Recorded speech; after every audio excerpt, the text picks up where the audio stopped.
Imagine you want to send a letter. You write it, address it, and send it off. But how does it actually get to the recipient?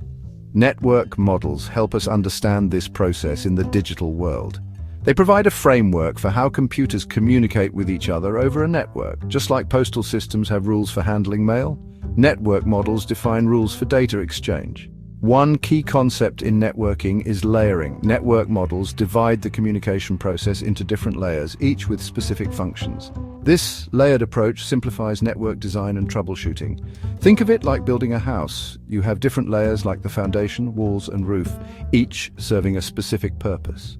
These models are crucial for network professionals. They provide a common language and framework for understanding and building networks. Whether you're a network administrator or a software developer, understanding network models is essential for success in today's interconnected world. Without these models, networks would be chaotic and unreliable. Let's explore a widely used model called the TCP/IP model.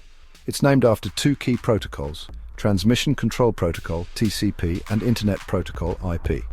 This model has four layers: application, transport, internet, and network interface. The application layer is where users interact with the network. This layer includes protocols for email, web browsing, and file transfer. Imagine sending an email. The email client you use operates at the application layer. The transport layer ensures reliable data delivery between applications. It manages the flow of data and handles any errors during transmission. Think of it as a delivery service ensuring your package arrives safely. Next, the internet layer handles the addressing and routing of data packets across the network.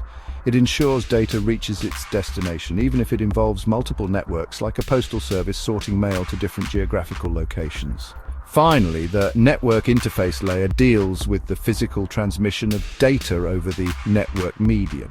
It includes protocols for accessing the physical network, like Ethernet or Wi-Fi. Think of it as the postman, physically delivering the letter to your doorstep.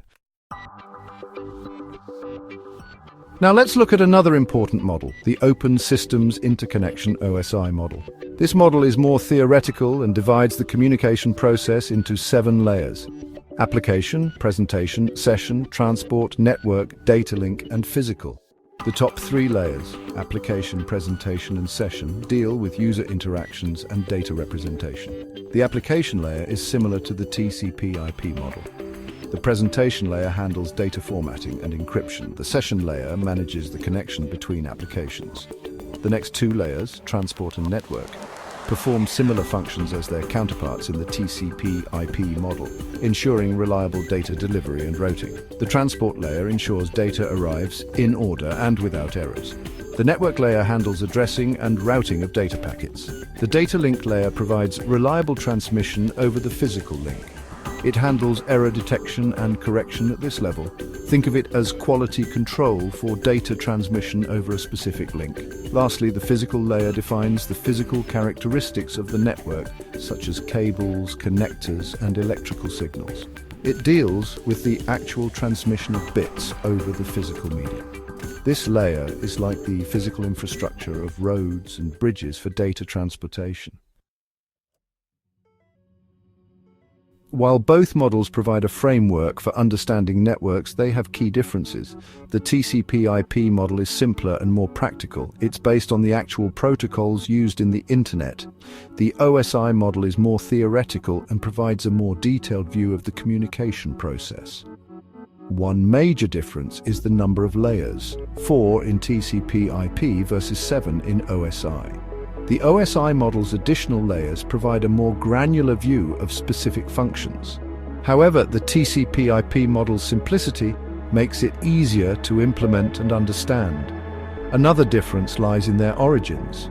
The TCP/IP model emerged from the development of the Internet, while the OSI model was a collaborative effort by international standards organizations.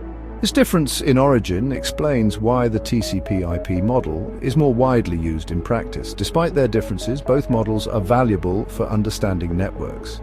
The TCP/IP model is essential for anyone working with Internet technologies.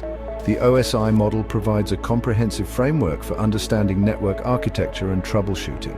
In conclusion, understanding both models provides a well-rounded perspective on network communication. It allows professionals to effectively design, implement and troubleshoot networks in today's complex digital landscape.